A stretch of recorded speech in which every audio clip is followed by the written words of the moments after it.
Hello students, welcome to CMA classes. आज हम अपना जनरल एंट्री का सेशन दोबारा करना चाह रहे हैं। जनरल एंट्री जो बहुत ही बेसिक है, जिसको मैंने शुरू कराया और मैं कोशिश कर रहा हूँ कि हर तरीके से मैं अपने स्टूडेंट्स को जनरल एंट्री सिखा भी दूँ, समझा भी दूँ, दिमाग में घुसा दूँ, रटा दूँ।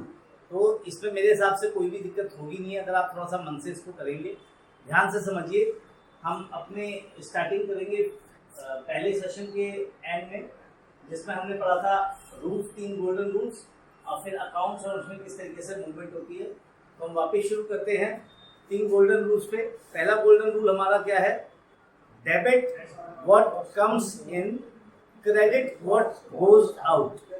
तो ये रूल जो है ये रियल अकाउंट से रिलेट करता है हमारा। जैसे कि कैश हो गया, मशीनरी हो गई, फर्नीचर हो गया, रियल अकाउंट से, जिसकी हमने पूरी लिस्ट बनाई हुई है। यहाँ पे फर्नीचर है, व्हीकल है, बिल्डिंग है, एसी है, plant and machinery, tools, fiction, fittings वगैरह वगैरह वगैरह। देखिए, ये जो चीज़ें हैं ये एक्चुअल में हमारे फिक्स्ड एसेट की तरह मूवमेंट करती है। मैक्सिमम चीज़ें हमने रखी है। बिल पेबल एक करंट लायबिलिटी है, बिल रिसीवेबल एक करंट एसेट है। क्या है वो भी हम पढ़ेंगे। नॉमेनक्लेचर के ऊपर भी हम एक क्लास लेंगे जिसमें हम हर चीज़ के बारे में बताएंगे आपको कि भाई हमारी जो नॉमेनक्लेचर है वो क्या है। ठीक है, तो आप थोड़ा समझने की कोशिश करिएगा कि मैं किस तरीके से आपको जनरल एंट्रीज में मूव कराऊंगा, क्योंकि अगर आप ये सही से समझेंगे तो आप इसको सही से कर पाएंगे। जनरल एंट्री किसी भी चीज़ का बेसिक है। तो हम बात कर रहे हैं अपने 3 गोल्डन रूल्स की, जिसमें से पहला गोल्डन रूल है debit what comes in, credit what goes out.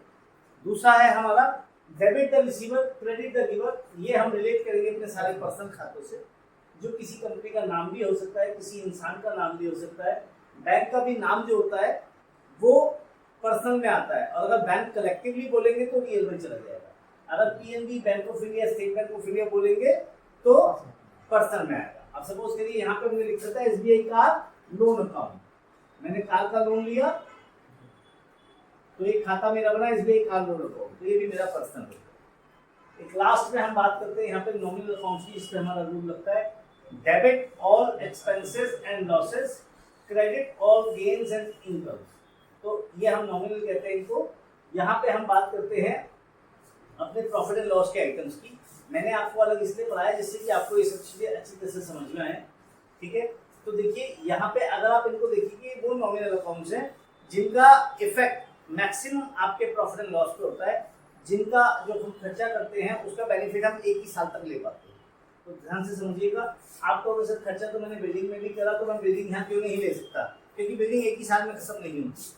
ठीक है, जबकि अगर मैं वेजिटेबल सैलरी देता हूँ वो महीने, 2 महीने, 1 साल तक की मैक्सिमम होती है। वो रेवेन्यू है, हर साल होता है, अगले साल फिर होगा, अगले साल फिर होगा। बिल्डिंग एक बार बनी, 3, 4, 5 साल, 10 साल तक की छुट्टी। ठीक है, फर्नीचर लिया, 3, 4, 5 साल तक की छुट्टी। तो ये सब लॉन्ग टर्म इन्वेस्टमेंट्स है, इसलिए हम इनको रियल अकाउंट्स कहते हैं। ठीक है, क्लियर हो गई। अब बात आती है जनरल एंट्री कैसे करो। देखिए, जनरल एंट्री याद करना भी आसान है और उनको बनाना भी आसान है, लेकिन कब? जब आप उनको मन से करें। ठीक है, तो पहला रूल हमारा कहता है debit what comes in, credit what goes out. इसी रूल के ऊपर हम 4-5 एंट्रीज करने की कोशिश करते हैं। समझिएगा, क्रेडिट व्हाट गोज आउट में मैं सिर्फ कैश को ले रहा हूँ, तो थोड़ा कंसंट्रेशन करिएगा दिमाग से कि मैं सिर्फ कैश ले रहा हूँ। ठीक है, कैश ले रहा हूँ यानी कि मेरे पास से कुछ जा रहा है, मैं जाने की बात कर रहा हूँ। तो क्रेडिट व्हाट गोज आउट में मैं सिर्फ कैश की बात करूंगा और डेबिट में मैं कुछ लेने की बात करूंगा। तो सबसे पहले हम अपने मन से जनरल एंट्रीज बनाते हैं। तो हम लेने की जब हम बात करेंगे तो हम रियल वाली चीजों में से कुछ लेंगे और बदले में क्या देंगे उनको? हम पैसा देंगे। बदले में क्या दे रहे हैं? पैसा दे रहे हैं। और ले क्या रहे हैं? हम सामान दे रहे हैं। बदले में हम दे रहे हैं पैसा, क्योंकि हम पैसा दे रहे हैं। तो क्रेडिट व्हाट गोज आउट, तो क्रेडिट व्हाट गोज आउट में हमने लिखा है यहाँ पे टू कैश। ठीक, ये हम अपने दिमाग में पहले ही रख सकते थे। क्रेडिट व्हाट गोज आउट में हमने पहली वाली जो हमारा गोल्डन रूल है उसका हमने सेटअप कर लिया। अब डेबिट व्हाट कम्स इन में हम क्या करना चाह रहे हैं? अब हम देखते हैं पहली वाली। चलो, हमने फर्नीचर खरीदा, तो फर्नीचर अकाउंट डेबिट, तो कैश को बिल्कुल आसान एंट्री है। मेरे ख्याल से आपको दिक्कत भी नहीं होगी।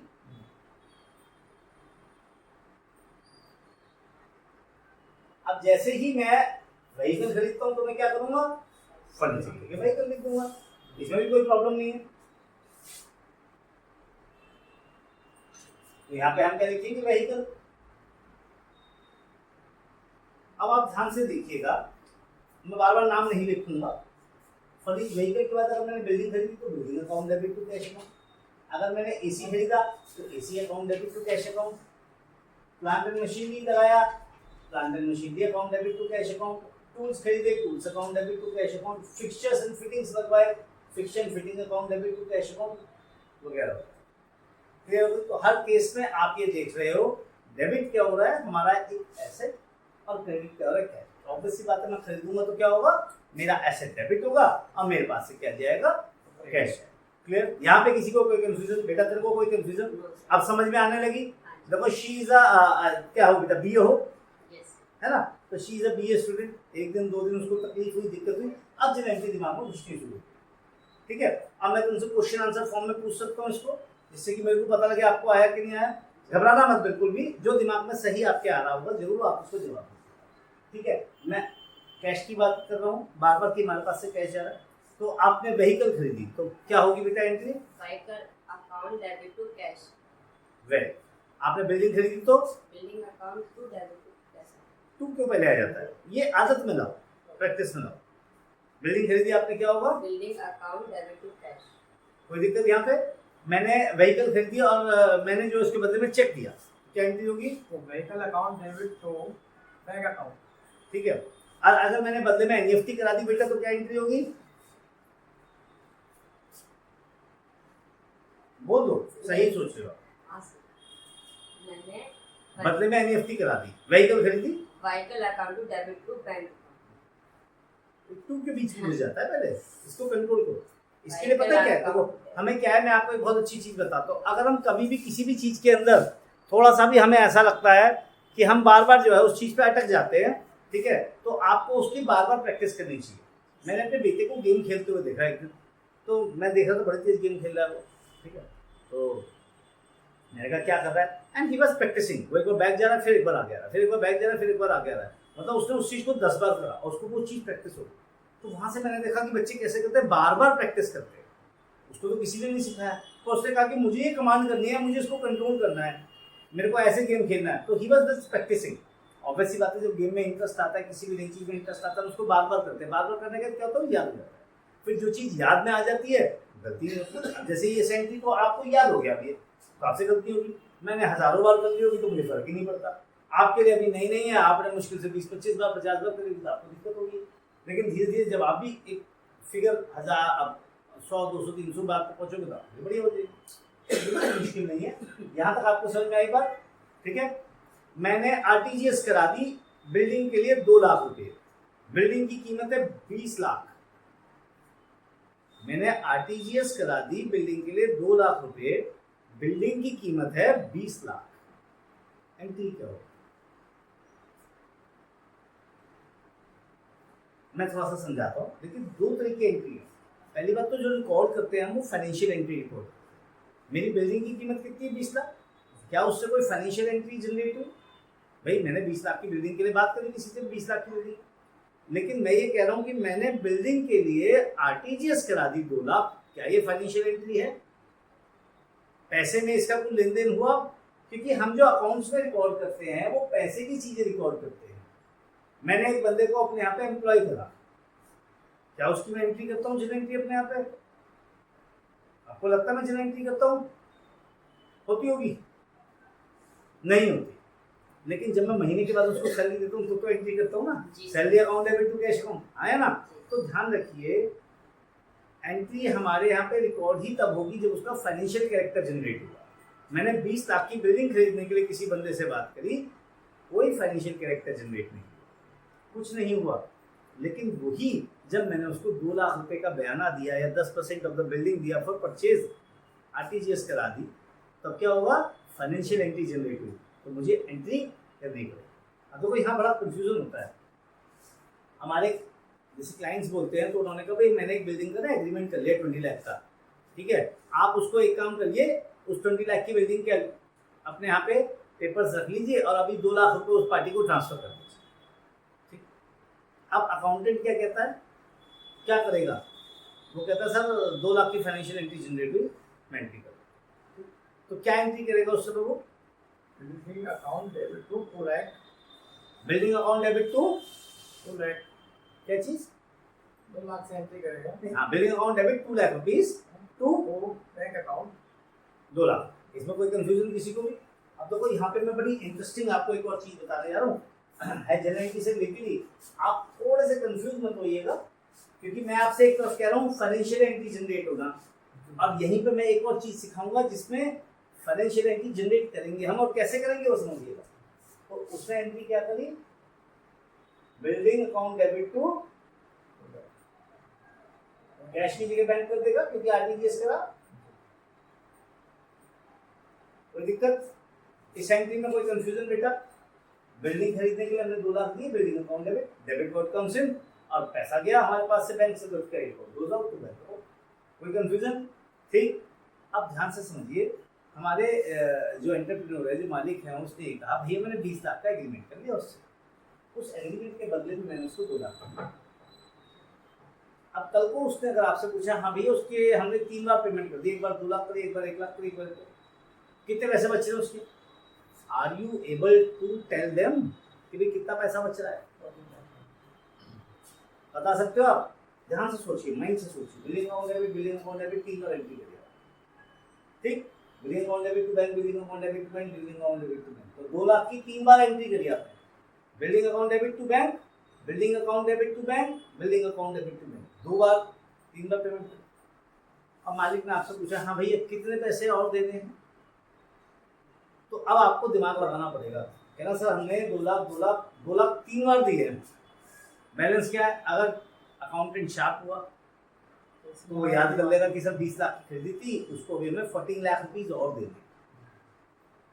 ठीक।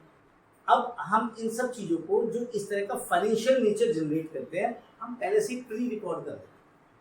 इसको कहते हैं ड्यू करना। बहुत ध्यान से समझिएगा, आपने गुड्स खरीदे और उधार पे खरीदे, पैसा तो गया नहीं आपका उधार में, लेकिन आप उसकी एंट्री करते हो ना।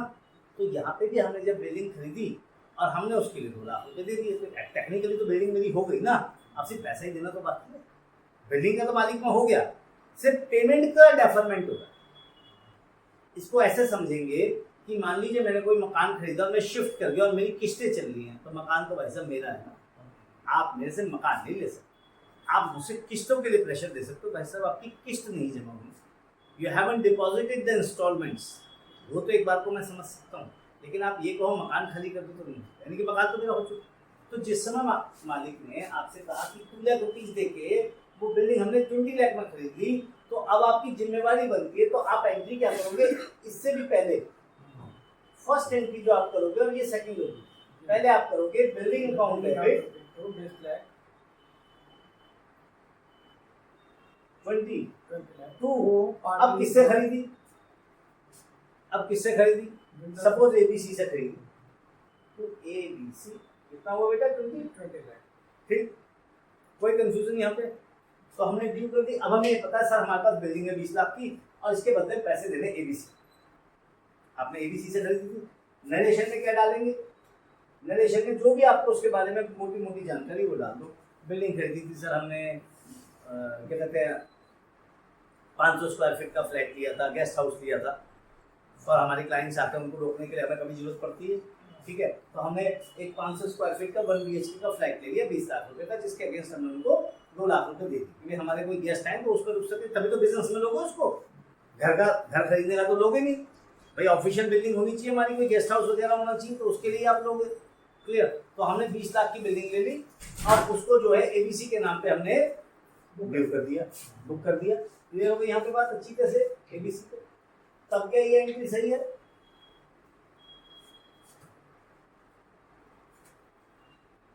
हाँ जी, हमने एबीसी से ले लिया ना, लेना दिखा दिया।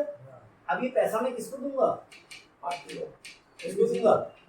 एबीसी से लिया है ना, तो एबीसी को ले लिया।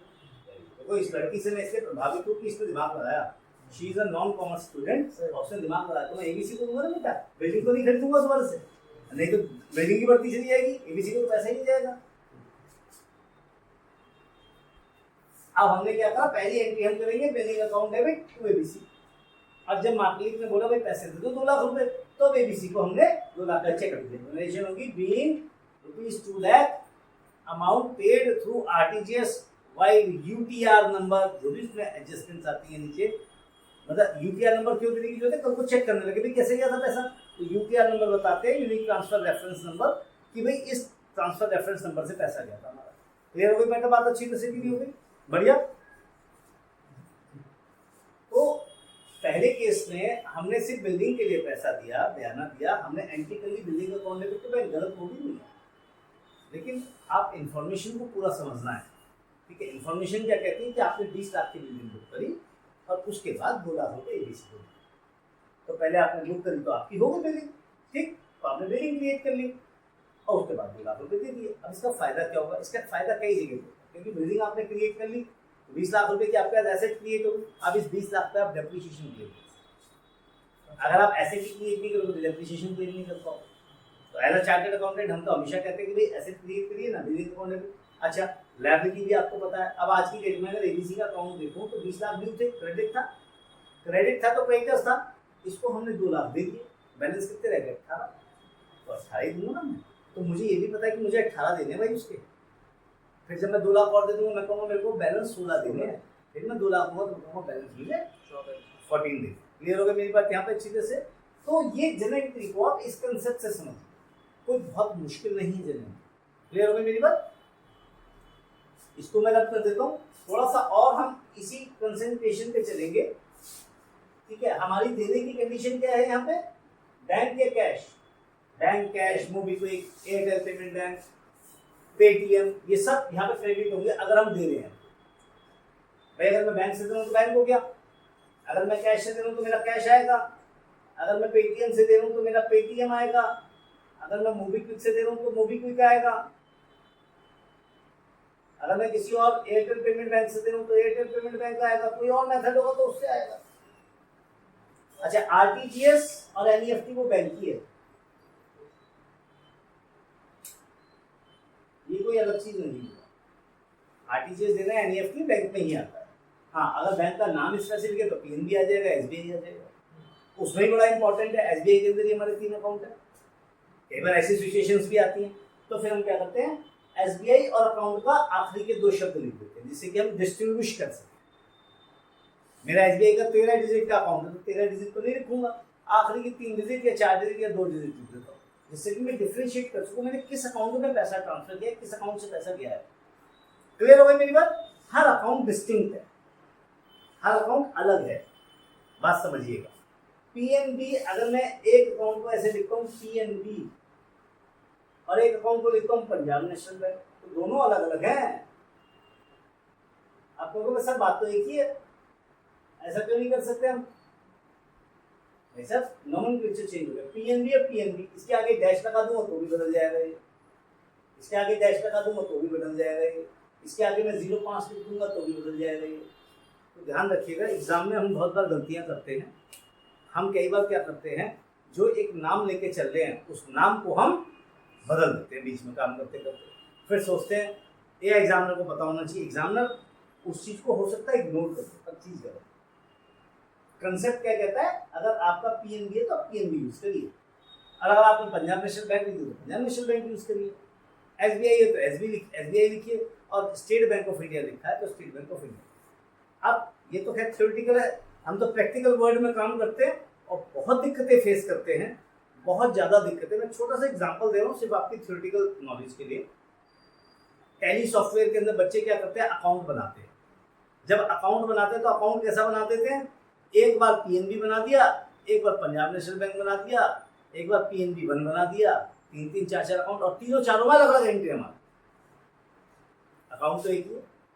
जैसे बहुत अच्छा एग्जांपल देता हूँ, यहाँ पे हमने नाम लिया था एबीसी, एबीसी एक अकाउंट है, मालिक ने एबीसी को पेमेंट कर दिया भाई, दूसरा अकाउंटेंट आया, उसको ये पता ही नहीं है हमने एबीसी का अकाउंट लेजर खोल रखा है कि नहीं खोल रखा, वो नया क्या करता है A.B.C उसमें मार दिया, उसका किसी और की कंपनी में 3-3 4-4 अकाउंटेंट भी हो सकते हैं। तीसरे ने क्या करा, उसको ABC, मान लो कंपनी का नाम ABC लिमिटेड था, पहले वालों ने गलती कर दी, खाली ABC लिख दिया, उसने लिमिटेड और जोड़ दिया, उसने 3 लेजर बना दिया। तो पहली 2 लाख की पेमेंट एक लेजर में खड़ी है, दूसरी दूसरे में खड़ी है, तीसरी तीसरे में खड़ी है। तो प्रैक्टिकल वर्ल्ड में तो और दिक्कतें आती हैं। तो अगर आप यहाँ से एक बात समझेंगे कि जब भी हम अकाउंटिंग करें या जनरल एंट्रीज पास करें, नाम पे बड़ा ध्यान रखें। जो एक नाम हमने यूज किया वही नाम हम बार बार अपनी जनरल एंट्रीज में, अगर हम बार बार जनरल एंट्रीज बना रहे तो यूज करें, नाम नहीं करें। ठीक है, यहाँ पे समझ में आई आपको? जाने वाली entry to cash account, to bank account, to moving to Airtel. ये क्लियर हो गई यहाँ पे बात अच्छी तरह से? किसी को कोई कंफ्यूजन इसमें?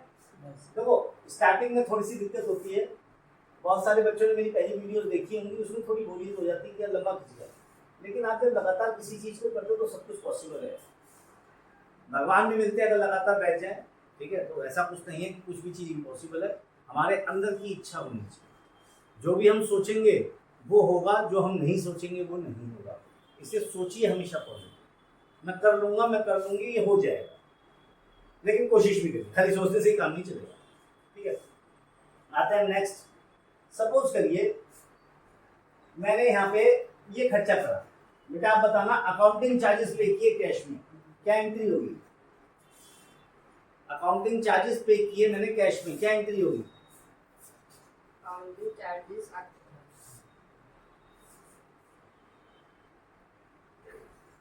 थोड़ा जल्दी। Accounting charges debit to cash. ठीक है, इसको इतना धीरे क्यों बोल रहे हो? ठीक है, आप बताओ बेटा, मुझे सैलरीज दी मैंने कैश में, salary non debit to cash. ऐसे आज सब स्टाफ वेलफेयर दिया बेटा, डेबिट टू कैश। करिए। थोड़ा आवाज भी रखिए ना, कि मेरी आवाज तो माइक के पास है, आपकी आवाज आती नहीं है फिर मुझे बाद में। और तेज बोलो बेटा, आप बोलो, दोबारा से बोलो। रेंटल दिया मैंने कैश में, rental account debit to cash. Very good. Electricity दी मैंने कैश में, electricity debit to cash account. ठीक है। लीगल एंड प्रोफेशनल चार्जेस दिए बेटा, legal professional account debit to cash. Legal and professional account debit to cash. ठीक है, ये क्लियर हो गया बेटा कि हम टू कैश कर रहे हैं, हम वी आर पेइंग दैट। यहाँ पे कोई कंफ्यूजन किसी को भी, कोई दिक्कत, कोई परेशानी? अच्छी तरह समझ में आ रहा है? अब हम ये कहते हैं कि हमारे पास कुछ आया, मैंने अभी इसको क्रेडिट करा, आने की भी तो बात हो सकती है। तो देखिए आने के तरीके क्या है, कैश कब आता है आपके पास? बोल बेटा, कैसे आएगा कैश तेरे पास? अगर तुम एक बिजनेस में हो, तुम तो रोज एक बिजनेस में काम डील करते हो, तेरा काम ही कैश संभालने का, कैश कैसे आता है तेरे पास? सर जब कोई सामान हम सेल करते हैं तब हमारे पास कैश। ठीक है, तो यानी कि सबसे पहला आपने मुझे पॉइंट दिया, अगर हमने सेल करा तो पैसा आ गया। ठीक, तो पहले एंट्री बोलो क्या होगी, खुद ही बोलो।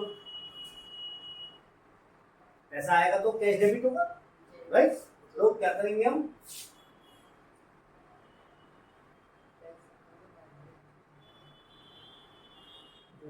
क्या सेल। सिंपल फंडा दूसरे से पाओ। बताओ इसमें कहीं कंफ्यूजन हुआ तुमको? कैश आ रहा है तो cash account debit to sales account. Suppose तुमने किसी को उधार दिया था, वो बंदा आज तुम्हें पैसा देके जाता है, सेल नहीं कर रहे ना आज तुम, लेकिन पैसा तो आ रहा है, तो क्या एंट्री होगी? बताइए। कैश आया उसके पास, क्या एंट्री करेगी? कैश तो डेबिट होगा ही होगा, तो बिल्कुल भूल जाओ कि नहीं होगा। कैश आ रहा है ना, कैश तो डेबिट होगा ही होगा। आया कहाँ से? सर जिसको मैंने दिया था कैपिटल पर। सपोज एक नाम ले लो किसी का भी, जैसे मोहन हो गया। हाँ, तो क्या लिखोगी? Cash account debit to Mohan. Mohan. कोई कंफ्यूजन? देखो ये बच्ची इतने आराम से 2 दिन के अंदर ये सीख गई।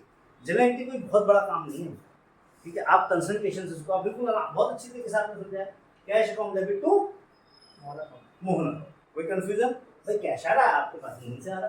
ठीक है, यहाँ पे कोई दिक्कत? तो पैसा कैसे आएगा हमारे पास? या तो हम सेल करेंगे या हमारे पास कोई कलेक्शन है।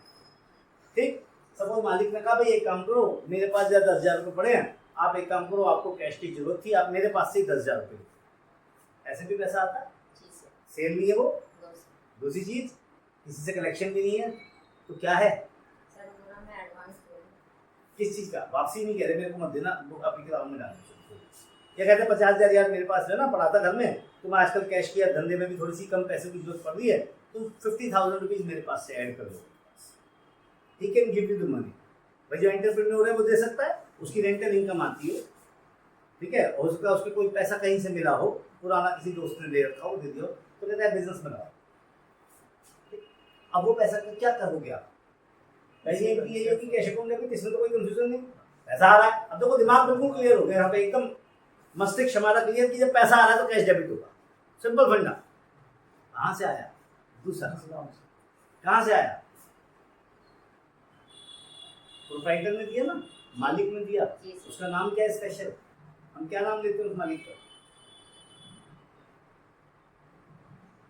क्या नाम लिखते हैं? कैपिटल। याद आ गया? कैपिटल। तो हम क्या लिखेंगे? Cash account debit to. यहां किसी को कोई कंफ्यूजन? ठीक, कोई दिक्कत? पैसे का आना डेबिट ही होगा, कैपिटल क्रेडिट हो गया। जहां से आया, और कहां से पैसा आ सकता है? देखो, पहला पैसा आया सेल से, दूसरा पैसा आया कलेक्शन, तीसरा पैसा है मालिक ने दे दिया, और कहीं से पैसा आने की हुई? सोचिए। रेंट से ही पैसा आ सकता है। कैसे? हमारा ऑफिस जो था वो बड़ा था, ऑफिस बड़ा होने की वजह से हमारी जो बिल्डिंग थी उसका हमने एक हिस्सा रेंट पे दे रखा था। तो जब हमने एक हिस्सा रेंट पे दे रखा था, रेंट की कलेक्शन जो थी कैश में दे गया मकान में, बताओ। तो हम क्या लिखेंगे यहाँ पे? पैसा आ रहा है, जा रहा है? आ रहा है सर पैसा। तो तुम्हें कैश क्रेडिट क्यों करा? तो लॉजिक समझिए, ये नहीं कि तुम्हें नाम आया रेंट तो रेंट ही डेबिट हो गया। हमारी गलती क्या होती है, जो नाम आता है हम उसको डेबिट मार देते हैं। पहले एनालाइज करो। इस केस में भी क्या हो रहा है? पैसा आ रहा है ना, जी सर। कैश ही डेबिट। क्या करोगे आप? Cash account debit to. Simple फंडा। कोई कंफ्यूजन? पैसा कहां से आया? रेंट से आया, कैश डेबिट ही होगा। ये मत सोचो कि अगर मैंने रेंट बोल दी तो रेंट को ही डेबिट करना है। जहां आपने ये सोच लिया वहीं आपका काम गलत हो गया बेटा। तो cash account debit to rent account. कोई कंफ्यूजन यहाँ पे अच्छी तरह से समझ में आई है जनरेटिव? तो वो जनरेटिव बनाना बड़ा आसान काम है। जब पैसा आ रहा है तो कैश अकाउंट डेबिट। अब आप कहां से रहा है? सेल से आया। दूसरा कलेक्शन हुआ डेटा से। तीसरा मालिक ने दे दिया। चौथा रेंटल से आया, कहीं से कोई कमीशन आ गया, आने के बहुत सारे रास्ते। ठीक है, तो उन सबको हम क्रेडिट करें। क्लियर हो गई? अब जो कमीशन से आया, जो रेंटल से आया, वो हमारा इनकम का पार्ट है, तो नॉमिनल अकाउंट का लगेगा उसके ऊपर क्रेडिट और गेन्स एंड इनकम जरूर। लेकिन जो मालिक ने दिया वो क्रेडिट का गिवर हो गया। जो डेटर से आया वो भी क्रेडिट का गिवर हो गया। आप समझिए ध्यान से। सेल्स से आया वो मेरी इनकम, क्योंकि सेल्स से जरा रूल कैसे मिक्स हुए? आपने 5 हेड से पैसा लिया, कैश अकाउंट डेबिट हुआ। सेल्स से आया तो पहला तो रूल यही है, डेबिट और कमीशन वाला, यानी कि रियल का। और नेक्स्ट रूल किसका है? Credit and gains and income. Sales क्या है? इनकम है। रेंटल क्या है? इनकम है। कमीशन क्या है? इनकम है। अगर आपके मालिक ने पैसा दिया, यानी कि एंटरप्रेन्योर ने पैसा दिया, तो क्या होगा बेटा? क्रेडिट का गिवर। और अगर डेटर जिसको उधार माल बेचा था उसने पैसा दिया तो क्रेडिट का गिवर। रूल समझ में आया आपको? मिक्सिंग समझ में आई? कोई बहुत बड़ा काम नहीं है। आप ध्यान से समझेंगे आपको रूल की मिक्सिंग और सब कुछ समझ में आएगा। इट इज नॉट कि बहुत ज्यादा मुश्किल काम है। हाँ, लगातार सतत प्रक्रिया बहुत जरूरी है। रोजाना करोगे समझ में आएगा। ठीक है कि नहीं? मुझसे गोल रोटी नहीं बनती, कैसे बनती? क्यों? क्योंकि तो लगातार कई दिन बनाती, 12 बनती। लड़कों से नहीं बनती। कैसे बनती है गोल रोटी? नहीं बनती ना, कभी कभी बन जाती है। यानी कि तुम रोज करते हो रेगुलर, हैं? मम्मी की मदद करता है। अच्छी बात है, दैट इज वेरी गुड। तो अब होता क्या है, हमारे सुमित जी बैठे हैं, भाई तुमसे बनती है गोल रोटी? बन जाती है, चलो बनवाएंगे तुमसे कभी कभी। ठीक है, तो ये चीज को आपको ना रूल्स के अकॉर्डिंग समझना। जनरल एंट्री बिल्कुल भी मुश्किल नहीं है। हाँ, टिपिकल जनरल एंट्रीज होती है, तब हम कंफ्यूज होते हैं, तब हमें लगता है कि कैसे करें। ठीक है कि नहीं? मैं इसमें क्वेश्चन भी लूंगा। अब मैं आपको सिर्फ इन चीजों को समझा रहा हूँ, फिर हम एक क्वेश्चन लेके पूरे जनरल एंट्री को एक बार रखते हैं। हर एंट्री को आप आराम से कर सकते हो। चलिए, अब मैं कहता हूं मैंने जो है रेंटल दिया चेक से, एंट्री बोलो।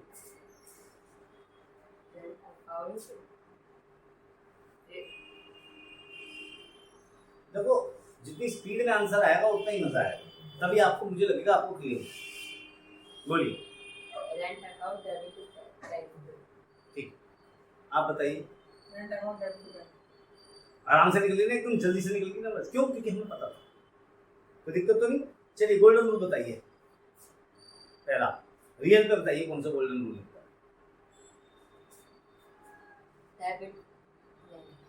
Debit but comes in, credit but goes out.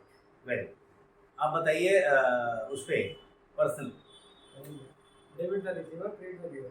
आप बताइए nominal. Debit all expense is loss and आप देख के बोलो, कोई दिक्कत थोड़ी ना है, सामने लिखा हुआ है। गिव तुम देख के भी नहीं बोल पा रहे हो। All grains नहीं तुम देख के बोलो। and अरे तो देख के बोलो, लेकिन बोलो तो सही। all gain क्या पहले ऊपर वाला पढ़ो ना। all expense and loss. कहाँ ऑल एक्सपेंस लिखा मैंने? डेबिट वर्ड भूल गए। Debit all expense and loss. Loss है पक्का? Losses. बेटा चश्मा तो धीरे तो है नहीं, और साफ भी लिखा है मैंने।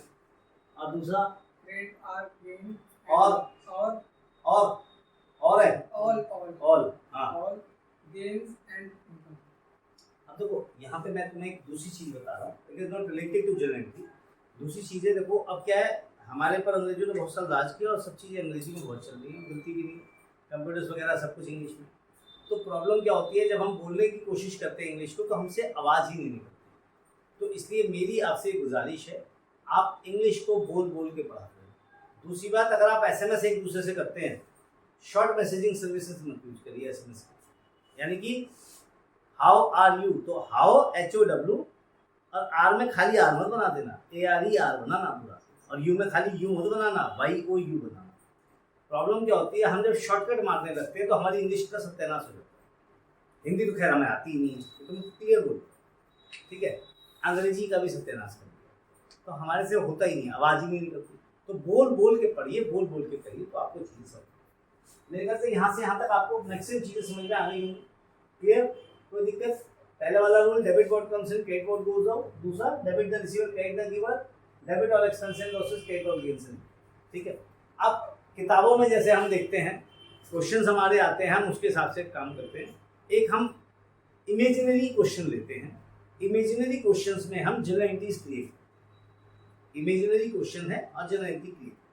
तुम्हारा क्या मन है, कोई एक बिजनेस खोलने का मन है क्या तुम्हारा?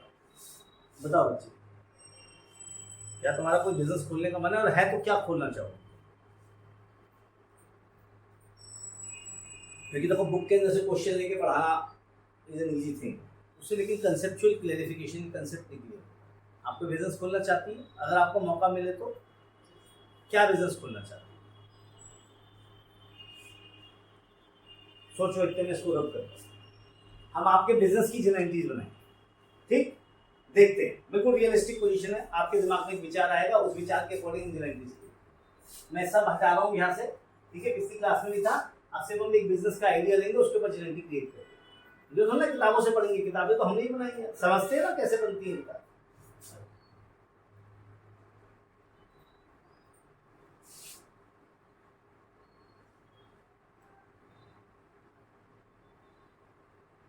सोच ले बेटा, बता कौन सा बिजनेस करेगी? सर जी हमारा खुद का एक बिजनेस है, डिस्पोजल। Very good. किस चीज का बिजनेस है बेटा तुम्हारा? डिस्पोजल। हाँ, डिस्पोजल। अच्छा, डिस्पोजल क्या होता है?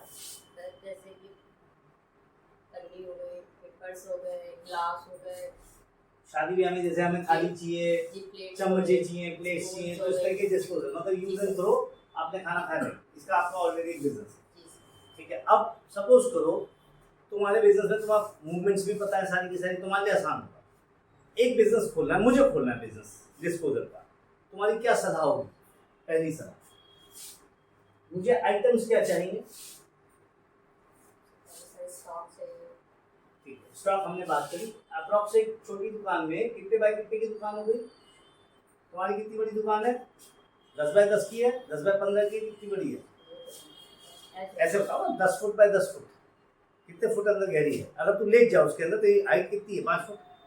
अगर तू लेट जाए अपनी दुकान में पूरी आ जाएगी? नहीं, बड़ी है, इससे बड़ी है ना, हाँ। यानी कि लगभग 7 फुट की होगी, 8 फुट की होगी, 10 फुट की होगी, तो लंबाई अगर मैं देखूँ तो कितनी होगी? 7 फुट की। हाँ, 10 फुट तो बहुत बड़ा हो जाएगा, डबल वाल लीट की, हाँ, तो कितनी होगी? 7 फुट की होगी। हाँ, और अगर चौड़ाई में लेट जाए, मत्था जो कहते हैं सामने का फ्रंट, वो कितना है? 5 फुट, 6 फुट, 7 फुट, कितना? सर इतना ही बड़ा है, इससे मुझे ये नहीं पता। ठीक है, हम अंदाजा लगा लेते हैं। सपोज आपकी दुकान है 7 फुट का, 7 फुट, 7 बाय 7 फीट। अब आप कहोगे सर ये क्या सिखा रहे हो? भाई आप जब तक आपको दुकान की बड़ा करना पता लगे तो आप उसके अंदर सामान कैसे भरोगे? ठीक है, तो दुकान आपकी 7 फुट बाय 7 फुट की, यानी कि लगभग 50 स्क्वायर फीट की दुकान। ठीक है, अब उसके अंदर आपको माल भरना है, स्टॉक। तो तुम्हारी दुकान में कितना माल है? चिंता मत करो, कुछ लेने वेने नहीं जाए, बता कितना माल है?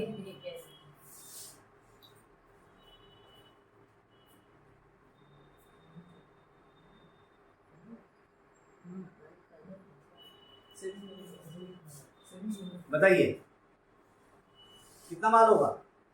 50,000 का, लाख का, 2 लाख का, हाँ 1 लाख हो गया। 1 लाख का माल होगा। तो यार ये बोलने में क्या दिक्कत है? हाँ, तो आपने कहा अगर हमारी जैसी आपको एक दुकान करनी है तो आपको 1 लाख का माल वहां पे रखना पड़ेगा। ठीक है बेटा? अच्छा, जब तुमने दुकान अपनी खोली तो फर्नीचर भी बनवाया होगा, आपसे ज्यादा तो मुझे पता लगे। फर्नीचर बनवाया होगा भाई, माल कैसे रखोगे? रैक नहीं बनवाया तुमने क्या? जमीन पे थोड़ा रखा माल, नहीं, रैक है ना? जी, कितने रैक है? अब देख, आज तक तूने अपनी दुकान में रोज काम कर दिया, तुझे अपनी दुकान के बारे में नहीं पता। सर मैं रहती नहीं हूँ। कितनी बार नहीं देखी, पता तो होगा ही। तो अगर मैं रैक की बात करूं तो कितने के रैक बने होंगे अंदाजे से? अगर मैं उतने रैक बनवाने की कोशिश करूं 20 या 25 जन बन जाएंगे बेटा, तू बता। तो टेक्निकल आदमी भी है थोड़ा, बता। इनकी दुकान भी देखी तूने, कितने की रैक बनेंगे? नहीं देखी। चलो हम मान के चलते हैं कि भाई 20,000 के रैक तो बन जाएंगे, आया ना भाई? फर्नीचर लगाऊंगा 20,000 का, 22,000 का फर्नीचर तो बन जाएगा ना मेरा। ठीक है, ट्यूबलाइट भी लगवाऊंगा, फिक्सचर्स भी लगवाऊंगा, फिटिंग भी करवाऊंगा। ठीक है, 20,000 का काम हो जाएगा। तो फर्नीचर फिक्सचर कितने का आया?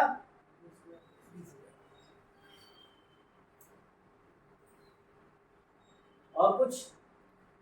दुकान अपनी है, किराए की है? अपनी। तो किराया तो जाता नहीं, लेकिन मेरे पास तो अपनी दुकान नहीं है, मुझे तो किराया भी देना पड़ेगा। तो कितने की किराए की दुकान मिलेगी मुझे? लगभग 10,000 की मान के चलो। हाँ, नोएडा इतना बड़ा इलाका, तो रेंटल हमें कितने का चाहिए? 10,000 रुपये पर मंथ। ठीक, बिजली का बिल भी आएगा, कितने का आएगा? 1,000 रुपये देगा।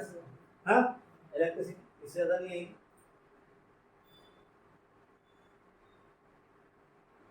और बोलो, हम किसी भी बिजनेस को करने जाते हैं तो हम उसके अंदर सारी चीज़ों को देखते हैं। मैं आपको इसलिए इस पॉइंट ऑफ व्यू से समझा रहा हूँ कि बुक्स में तो आपको सब कुछ मिलेगा करा हुआ है, तो दिमाग नहीं लगा ना, जो था उसको लिखा, खटाखट जनरेटिव मारनी आ गई। बच्चे ने कहा भाई मेरे को तो जनरेटिव मारनी आती। अरे भाई, क्रिएट करना तो सीख लो। आप जब चीज़ों को क्रिएट करना सीखोगे तब उन जनरल एंट्रीज के अंदर घुसना आपको मजा आएगा। From general entries to balance sheet P&L पे आप पहुंच पाओगे। भाई मैं कैसे पहुंचा? ठीक, और क्या खर्चा होगा आपका? चाय पानी पियोगे, एक चाय सुबह एक चाय शाम, हाँ लोग भी आएंगे उनको भी पिलाओगे। लगभग वो 5-6 चाय रोज की हो सकती है। हाँ, एक चाय कितने की होती है बेटा? 7 रुपए की। मान लो 7 चाय हो तो 50 रुपये रोज की चाय हो गई। ठीक है, तो 50 रुपये रोज की चाय के हिसाब से आप लगा लीजिए, आपकी महीने में 30वीं दुकान खुलती है तो 5 से 1500 रुपये की स्टाफ वेलफेयर और 500 रुपये का पानी भी मान लो। हाँ, पानी तो पियोगे क्यों? तो लोग भी आएंगे उनको पिलाओगे, तो 2,000 का स्टाफ वेलफेयर चलेगा।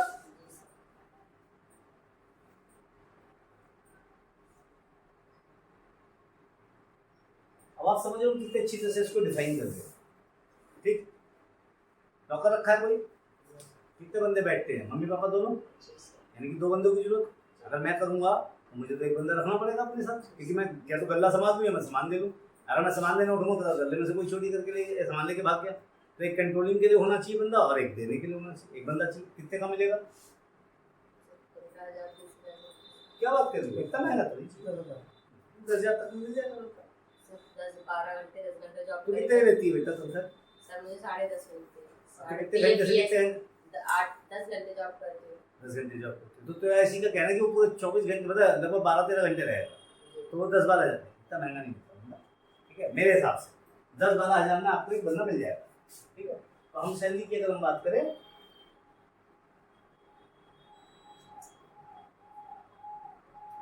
और क्या खर्चा होगा बेटा? हाँ जी, आप बोलो कुछ खर्चा, तो मेरे दिमाग से आ रही बात, और निकालिए, सोचिए। पेट्रोल किस चीज़ का? Vehicle expense. क्यों? दुकानदारी में काय करेगा इसको? हमें सामान लाना भी तो है। कब? तो स्टॉक कहाँ जाएगा सामान? कच्चा माल सामान भी लाना पड़ेगा, कन्वेंस भी लगेगा। कन्वेंस होगा। सपोज हम माल लेने के लिए महीने में 10 बार जाते हैं, तो 10 बार में गाड़ी का पेट्रोल मान लो 100 रुपये का फूक गया, तो 10 बार का मतलब हमारा हो गया कितना? 1,000 रुपये। हाँ, तो कन्वेंस हमारा 1,000 रुपये लग सकता है। एडवर्टीजमेंट ठीक है, अदर्स एक्सपेंस में मान लेते हैं, ठीक है। छोटी दुकानों में एडवर्टीजमेंट की जरूरत नहीं होती, बोर्ड लगा दिया बहुत है आपके लिए। तो बोर्ड हमने फर्नीचर फिटिंग्स में ले लिया, ठीक है, क्योंकि वो 1 साल के लिए तो लगेगा नहीं बोर्ड। एक बार बोर्ड लगा दिया, कम से कम 2-3 साल से पहले तो खराब ही नहीं होता वो, अगर आप ठीक सा बोर्ड बना के लगा दो। यही होता है। और तो उसमें तो ब्रांडिंग की बात होती है। छोटी दुकानों में बार बार तो कोई बोर्ड नहीं चेंज कर रहा, दुकान चलनी शुरू हो गई तो पता लगा नाम भी मिट गया तो भी दुकान चल रही, ठीक है। तो मेरे हिसाब से उसकी जरूरत नहीं पड़ेगी। हम बिल्कुल रियलिस्टिक लेके चले। तो क्या हुआ बेटा नेक्स्ट? Accountancy charges. ओह, उसकी जरूरत क्या बोला अभी हमने लेटेस्ट कन्वेंस हो गया वाला, बोर्ड की कोई जरूरत नहीं। हाँ, अब कह रहे हैं अकाउंटेंसी चार्ज। अब कुछ नहीं होता भाई, साल में एक बार सीए बेचारे के पास जाओ, भाई साहब कितने के रिटर्न भरोगे, 500 रुपये लेता दूसरा, ठीक है भाई साहब जो दे जाना दे जाना। क्यों? आदत तो यार दोस्ती में आते हैं, हम लेते ही नहीं है पैसे। टेक्निकली हमें क्या है, सर्विंग टू द सोसाइटी भी है, ठीक है यार ये लोग दे दे यार, जितना देना 500 दे दे, 1000 दे दे, 1500 दे दे, जेब से अपनी जीएसटी और भर देते हैं तो कुछ मिलता नहीं, ठीक है। तो मैं मान के चलता हूँ सीए का अगर तुम्हें बैलेंस शीट P&L बनवानी है तो 4 से 5 हज़ार का खर्चा तुम्हारा मैक्सिमम हो सकता है, ठीक है। एनुअल रिटर्न फाइल करो, जीएसटी में तुम्हारा आएगा नहीं, छोटी दुकान है जिसमें मान ली 1 लाख का बिकेगा क्या, ठीक है। तो अब यहाँ पे आप मान लीजिए क्या चीज हम मान लेते हैं, अकाउंटेंसी लीगल चार्जेस, ठीक है। और तो छोटा दुकानदार इस चार्जेस को मानता नहीं है, 4,000 ही 4,000 पर ईयर, वो मंथ में या ईयर में। और कोई खर्चा मोटा मोटा जो आपको दिखता हो इसके अलावा?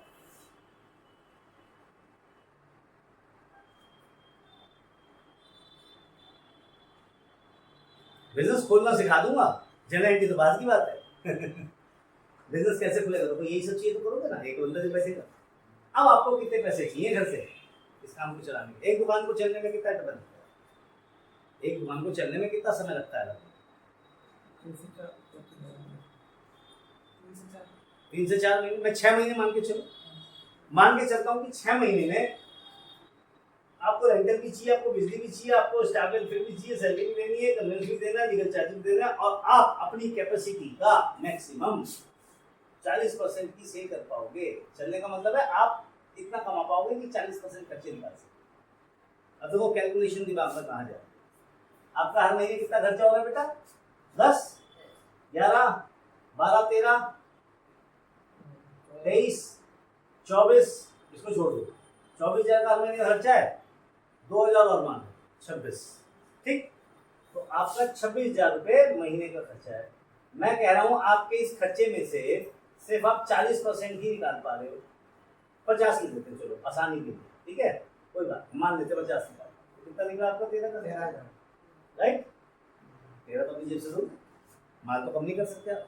हाँ, 13 अपनी जेब से दोगे तो 13 6 78, 6 महीने का खर्चा चाहिए आपको। 6 मंथ एक्सपेंसिव। बच्चों ये मत सोचना कि मैं आप सबको जेनेटिक सिखा रहा हूँ, मैं आपको एक ऐसा लॉजिक समझा रहा हूँ कि आप जेनेटिक करते हुए इतने समझदार हो जाए कि आप खाली जेनेटिक पे कंसंट्रेट मत करें, उसके अंदर घुसने की कोशिश करें। क्योंकि आज की डेट में कंपटीशन बहुत ज़्यादा है, जो इंटेलिजेंट होगा वही आगे बढ़ेगा। इंटेलिजेंस कैसे आती है? खाली अकाउंट्स को जेनेटिक पॉइंट ऑफ व्यू से मत सोचो, accounting is much more than that.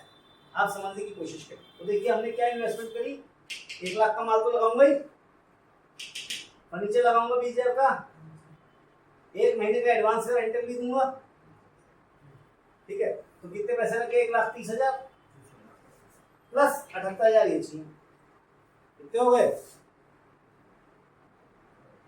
1,30,000 और 78,000 कितने हो गए? 2,08,000।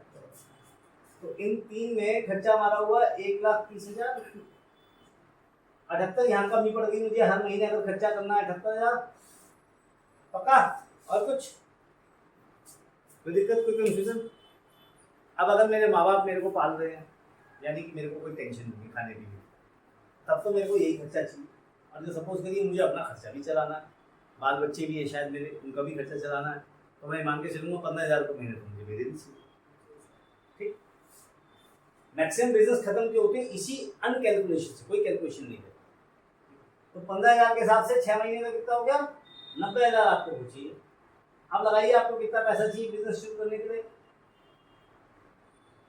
9 और 8, 9 और 7 16 और 3 19 का 9 हासिल लगाए 298 या फिर अप्रोक्सीमेटली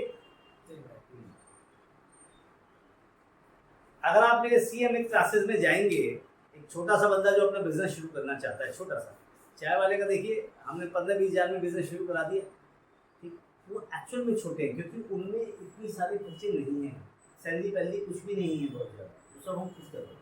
अब एक छोटा दुकानदार मान लो मेरे पास नहीं है, तो मैं सबसे पहले अपने घर का खर्चा कैसे चलाऊंगा? मैं इसको नहीं रखूँगा 6 महीने, मुझे तो खर्चा बचाना है, 60,000 बच गए, मेरे घर का खर्चा हम कर दूंगा 15,000 की बजाय, टेक्निकल बच गया पैसा, ठीक। तो आदमी कट शॉर्ट करता है, पर कट शॉर्ट करने से काम नहीं चलता, बिजनेस में जो चाहिए वो चाहिए।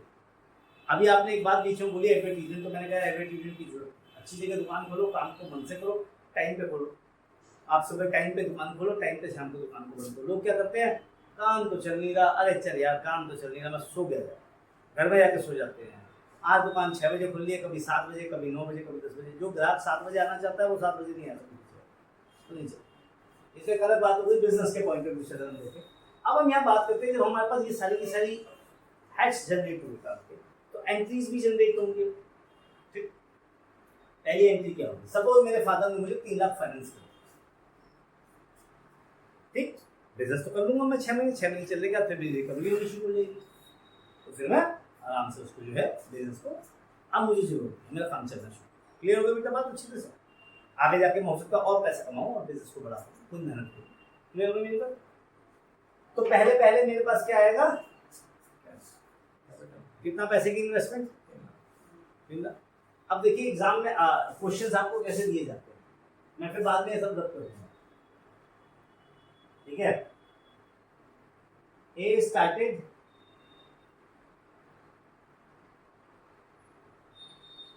Business with a capital of ₹3 lakhs। कोई कंफ्यूजन? अब आप सोचते हो कि बुक्स में बड़े अच्छे क्वेश्चन बनाते हैं और हमसे तो बनाए नहीं जाते, क्या बात कर रहे हो? बुक्स वाले क्वेश्चन बनाते हैं, आपने भी तो बना दिया। सोच को बदलो ना बच्चों, अगर आप क्वेश्चन बनाना सीख गए तो सॉल्व करना तो आपके लिए बाएं हाथ का खेल है। जर्नल एंट्री कोई बहुत बड़ी बात नहीं है, इस सोच को डेवलप करना बहुत जरूरी है। अगर आप इस सोच को डेवलप करोगे तो आपके लिए कुछ भी मुश्किल नहीं है। You have to develop the thing. Clear हो गई मेरी बात कि नहीं हो गई? आपको थोड़ी सी अपनी सोच को बदलना है, ठीक है। खाली एकेडमिक्स की तरह लोगों तो जिंदगी में आगे नहीं बढ़ पाओगे। एकेडमिक्स आपके दिमाग को बदलता है, तेज करता है, नॉलेज को बढ़ाता है, ठीक। तो पहले एंट्री, दूसरी एंट्री क्या होगी? फिर जैसे ही इसको खोलेगा उसका सेकंड काम क्या कराएगा वो? तो स्टॉक लेगा, पक्का। अब दुकान तो ले ले बेटा। पहली बार पैसे का इंतजाम करेगा, क्योंकि पैसे का इंतजाम करे बिना कहीं पे मूवमेंट नहीं कर सकता। दुकान पहले भी देख रखी है तो देख लेगा, वो है तो बात, ठीक है, बातचीत करके रख लेगा। लेकिन कैश कब देगा? जब उसके पिताजी उसको पैसा देंगे, राइट। अब दूसरा काम क्या होगा उसका? Yes, paid advance rent of ₹10,000। कोई confusion? And regular rent of ₹10,000। भाई 1,000 10,000 तो एडवांस में रख लिया तो फूड वगैरह के लिए, और 10,000 तुमसे किराया ले लिया। हर कोई बंदा किराया एडवांस दे, आज दुकान ले ली भैया, आज किराया दे दिया, यदि महीने भर बाद उससे लूंगा, ठीक है। तो पहले एडवांस में किराया से, यानी कि 20,000 रुपये तो तुम्हारे यही चले गए, तो ठीक है, खर्चे में आएगा अगले महीने के हिसाब से, not an issue. Next transaction क्या होगी?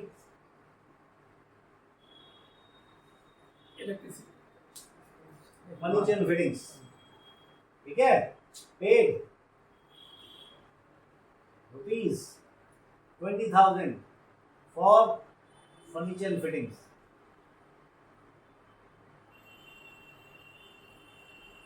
ठीक है बेटा। ये 3-4 दिन का ठेका देगा, साथ में खड़ा होगा, पागलों की तरह काम कराएगा, अपनी दुकान में फर्नीचर करा के फिटिंग करा के फिट। जिसको काम जल्दी करना वो 3-4 दिन नहीं करेगा, नहीं तो महीने लगा दो, कोई दिक्कत थोड़ी ना। उसका नेक्स्ट ट्रांजेक्शन क्या होगी? ई परचेज स्टॉक ऑफ ₹1 लाख। अब मन में क्या आता है यार, 3 लाख रुपए बड़े, 3 लाख का माल भर दे, क्योंकि हमने कैलकुलेशन कर ली, इसलिए हम पैसा लगाएंगे ही। तो हर चीज देखिए, मैं बहुत सारे बिजनेसेस के प्रोजेक्ट रिपोर्ट्स वगैरह बनाता हूँ। अगर हम प्रोजेक्ट रिपोर्ट के पॉइंट ऑफ व्यू से समझे, बहुत सिंप्लीफाइड वे में मैंने आपको समझाया, वरना तो बड़ी सोफिस्टिकेटेड प्रोजेक्ट रिपोर्ट्स होती हैं। तो आपने कितने पैसे लिए? 3 लाख। अभी माल कितने का खरीदा? 1 लाख का। ठीक है, अभी आपके पास पैसे बहुत पड़े हुए हैं, लेकिन आप कोई भी इन्वेस्टमेंट कर नहीं रहे। जब आप कोई भी इन्वेस्टमेंट कर नहीं रहे तो क्या होगा?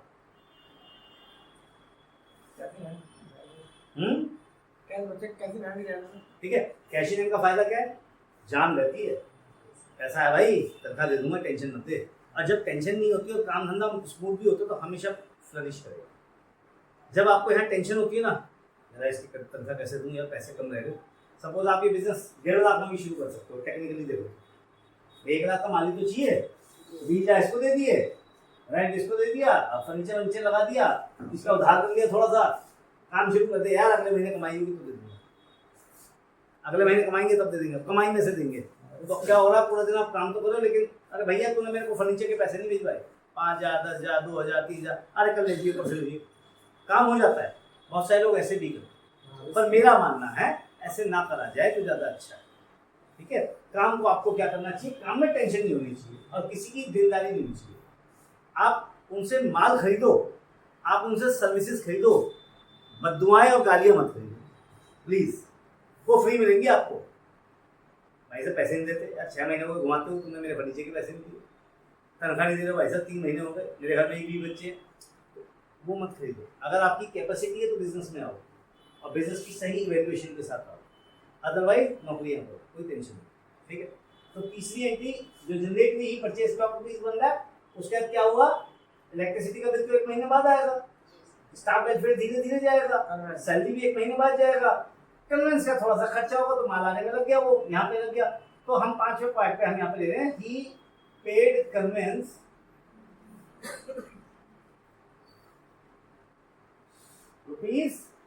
₹500। सपोज से एक बार में माल भरना है ना 1 लाख का, बाद में तो मैं 10-10 15-15 हज़ार का माल लाया करूँगा जैसे जैसे खत्म होगा।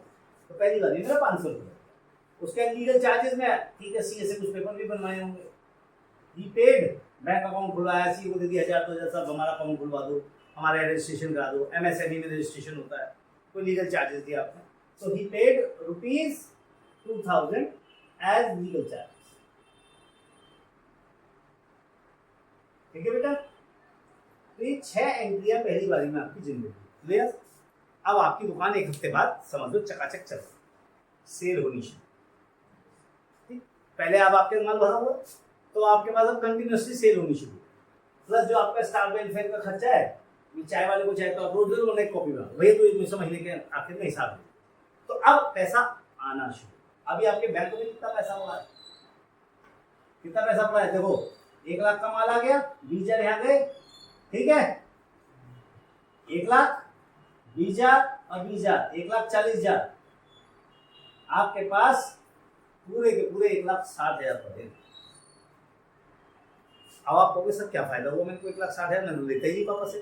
बेटा पापा को बार बार टच नहीं कर सकते, ये नाते रिश्तेदारों को बार बार टच नहीं कर सकते, तो अगले 6 महीने में तुम्हारी दुकान नहीं चलेगी तो तुम्हारी हालत खराब हो जाएगी। अब आप उस 1,60 का क्या करोगे, अब हम टेक्निकल आदमी हैं, हम उससे कहेंगे भाई एक काम कर बैंक में एफडी करा दे। He made FD of ₹1.5 lakh, 1.5 lakh की एफडी कर दी, 10,000 कैश छोड़ दिया, रोज सेल परचेज हो गई, कोई दिक्कत तो नहीं, 1.5 लाख की एफडी पड़ेगी, भगवान ना करे तुम्हारे को एफडी को तोड़ने की जरूरत पड़े, ठीक, तो आपने 1.5 लाख की एफडी, कोई दिक्कत कोई कंफ्यूजन, आपके हाथ में 10,000 का कैश। मैं आपको बहुत ही प्रैक्टिकल सिचुएशन बता रहा हूँ कि आप एक बिजनेस कर रहे हो सोच के, ठीक है, 1.5 लाख का लॉजिक समझ में आया, क्योंकि जब ये खर्चे की बारी आएगी, नहीं चला बिजनेस, 6 महीने सेल करते जा रहे हो, खर्चा आ जा रहा, रिकवरी नहीं होगी, सेल ही नहीं आनी, तो क्या करोगे, परेशान हो जाओगे ना। ठीक है, आपकी सेल होनी शुरू हो गई, गल्ला आना शुरू हुआ, पहले दिन सेल हुई 100 रुपये की, 200 रुपये की भी, 300 रुपये की भी, फिर आपकी 400 500 1000। अब आपने क्या करा, साइड में लोगों से एडवर्टीजमेंट करनी शुरू की, 4 लोगों से बात करी, आपने एक बंदा सोचा कि मैं रख लेता हूँ, अपने पापा को मम्मी को या किसी दोस्त को उसको वहाँ बैठाया और फिर आप मार्केट में निकल गए और आपने एडवर्टीजमेंट की, तो आपका बिजनेस बढ़ा। क्लियर, समझ में आया। तो this is how the transactions are generated. मेरा मकसद यहाँ पे जेनेटिक सिखाना है, लेकिन उसकी सोच को डेवलप करना भी है कि क्यों वो जेनेटिक्स क्रिएट, किस तरीके से हम उसको कंट्रोल कर रहे हैं और कैसे होती हैं एक्चुअल में। या मैं कोई आपको कोई हवा से चीजें पैदा करके नहीं ला के सिखा रहा, ये सब रियल धरती है जहाँ पे ये रियलिस्टिक हो चुकी है चीजें। अब आपको जर्नल एंट्रीज करनी, तो अब आपका एक छोटा सा बिजनेसमैन, सर अभी तो आपने कहा कि वो एंट्रीज कराएगा, नहीं बिल्कुल सही कहा, लेकिन मान लेते हैं हम छोटे से बिजनेसमैन की एंट्री करते हैं। उसका बेटा था 11वीं में, पापा मैं करूंगा आपकी एंट्री, मैंने तो किताब में पढ़ा है। हाँ बेटा तू कर दिया, और उसका बेटा कर, ऐसे मान लो फ्री में ही हो रही है जनरल एंट्री, कोई खर्चा नहीं हुआ। तो देखिए जनरल एंट्री कैसे होगी, ठीक है। इसको रब कर देते हैं, इधर हम जनरल एंट्रीज करते हैं, ठीक है। ये हमारे पास 6 ट्रांजेक्शन हैं, 7 ट्रांजेक्शन, ठीक है। इन 7 ट्रांजेक्शन की जनरल एंट्री बड़ी रियलिस्टिक एंट्रीज हैं। जनरल एंट्री का फॉर्मेट क्या है बेटा? हर चीज का एक फॉर्मेट होता है, क्योंकि अगर हम फॉर्मेट में काम करते हैं तभी सही होता है। इंसान एक ही प्रकृति में पैदा होता है, 1 नाक 2 कान 2 टांग 2 हाथ। अगर हर इंसान अलग अलग प्रकृति का पैदा होता तो समझ में ही नहीं आता कुछ, ठीक है कि नहीं है। तो स्टैंडर्डाइजेशन इसी चीज को कहते हैं। अगर हर बैलेंस शीट, हर P&L या हर जनरल एंट्री, हर लेजर एक जैसी प्रकृति का दिख रहा है, एक जैसा ही दिख रहा है, तो हमारे लिए उसको देखना, समझना, पकड़ना बहुत आसान है। और अगर वो बार बार बदल देता है तो फिर हमसे वो कंट्रोल नहीं होगा। जूता 8 नंबर का है, किसी भी कंपनी का ले लो, जूता पैर में 8 नंबर का आपके आ जाएगा, तो आपके 8 नंबर का आता है, उसको कहते हैं स्टैंडर्डाइजेशन। बड़ी इंटरेस्टिंग चीज है। तो इसलिए फॉर्मेट पे ध्यान रखिए, फॉर्मेट आपको प्रॉपर जो स्टैंडर्ड फॉर्मेट है उसको आपको फॉलो करना, ठीक है। तो इसका फॉर्मेट देखो क्या कहता है आपको। पहले कहता है डेट लिखिए यहाँ पे आप, ठीक है। फिर आपको कहता है वो दूसरा पर्टिकुलर्स लिखिए,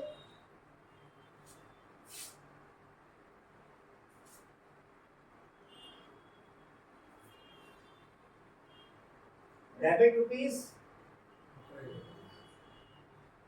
क्रेडिट रुपीज, ठीक है बेटा। अब यहाँ एक छोटा सा लेजर फॉलियो का फॉर्म, ये तो हम यहाँ पे डेट की जगह हम सीरियल नंबर लिख रहे हैं, पहली एंट्री, दूसरी एंट्री, तीसरी एंट्री, जो भी डेट उन्हें दी, ठीक है। क्लियर हुई मेरी बात कि नहीं हुई? अब देखिए पहली एंट्री क्या है मेरी, A started business with a capital of rupees 3 lakh. बोल बेटा क्या एंट्री, दिमाग से सोचना, क्या आया बिजनेस में, क्या आया बिजनेस में, कितना, ठीक। जब कैश आया तो क्या करेगी, क्या करेगी कैश को, क्लियर। जो भी सिखाया था वही बात आ गई, ठीक। तो पहली एंट्री में आपके पास आया कैश अकाउंट 3 lakhs, और 2 क्या हुआ, कैपिटल अकाउंट। ये मैं 3 लाख, चलो कोई लिख देता हूं। कभी भी ना लेफ्ट लाइन मत लिखो, राइट लाइन लिखो। कहां से आया, समझ में आ गई बेटा बात अच्छी तरह से। तो 2 कैपिटल अकाउंट, क्योंकि एक ही बंदा है, इसका नाम लिखने की जरूरत नहीं है। कितना, next entry, paid advance rent of rupees 10,000 and regular rent of rupees 10,000। Cash गया या नहीं गया, तो क्रेडिट तो कैश ही होगा। तो डेबिट 2 चीजें होंगी, एक तो एडवांस रेंट और एक रेगुलर रेंट। एडवांस रेंट क्या है हमारा, एसेट है, हमारे तो दिए ही नहीं है ना, हमारे तो एसेट हो गया तुम्हारे पास। और जो 10,000 का जो रेगुलर रेंट है वो खर्चा है मेरा। तो हम यहाँ पे लिखेंगे एडवांस रेंट अकाउंट डेबिट,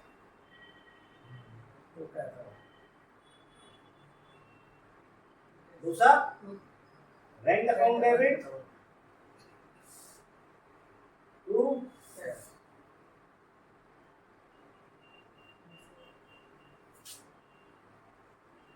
आप देखिए, मैं जब ये एंट्रियां भी कर रहा हूँ तो मैं अपनी अलाइनमेंट को बड़ा ध्यान रख रहा हूँ। राइट अलाइन 3 लाख के नीचे 10,000 जो आया वो बिल्कुल मैच करता हुआ आया है। बहुत सारे बच्चों की हम ये दिक्कतें देखते हैं कि वो कभी भी अलाइनमेंट को फॉलो नहीं करते। 3 लाख इधर से लिखना शुरू कर दिया, 10,000 इधर कर दिया, फिर कोई इधर कर दिया, कोई इधर कर दिया, फिर इसको कॉपी के पीछे लिखेंगे, फिर उसको टोटल करेंगे। यहीं पे टोटल करो ना, ठीक। ये हो गई बेटा बात अच्छी तरह से। Third entry, paid 20,000 for furniture and fittings, तो क्या होगा,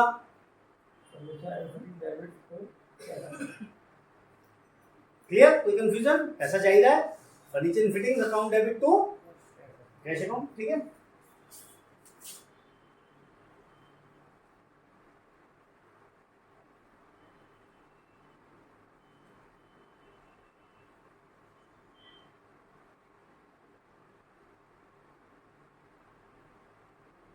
कितना है? 20,000।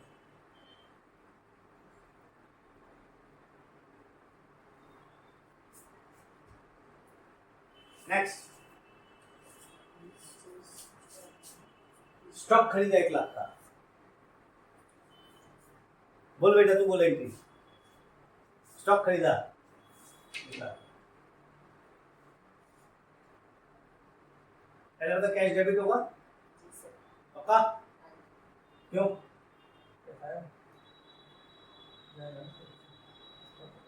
जल्दबाजी मत करो, ये नहीं कि मैंने बोल दिया तो उसको सुनो मेरी बात। कैश डेबिट होगा पक्का? नहीं सर, क्रेडिट होगा। क्यों डेबिट पे हाँ कर दिए?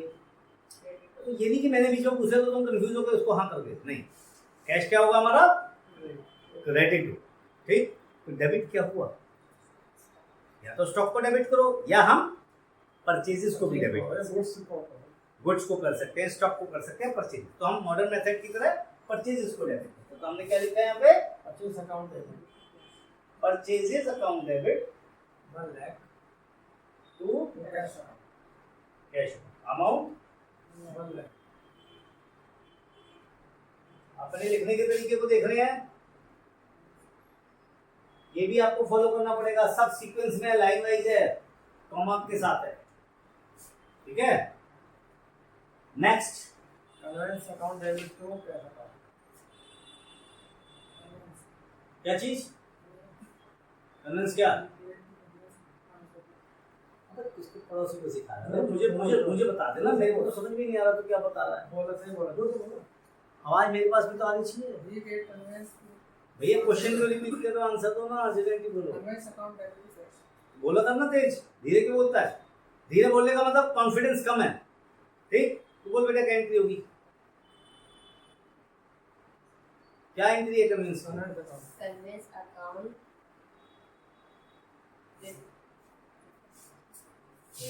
क्या एंट्री है?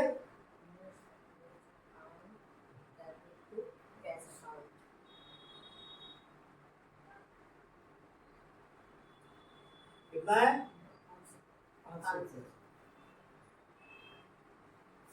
कोई दिक्कत? नेक्स्ट, लीगल चार्जेस के पैसे दिए 2000, क्या एंट्री होगी?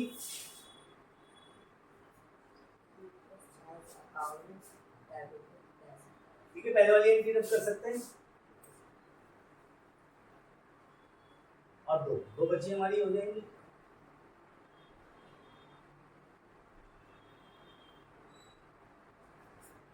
क्या एंट्री है? Legal charges account debit to cash account.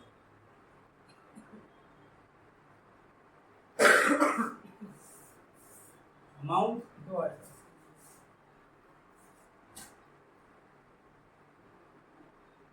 Next entry, पैसा बच गया, एफडी कर दी 1.5 लाख की, एंट्री होगी एफडी अकाउंट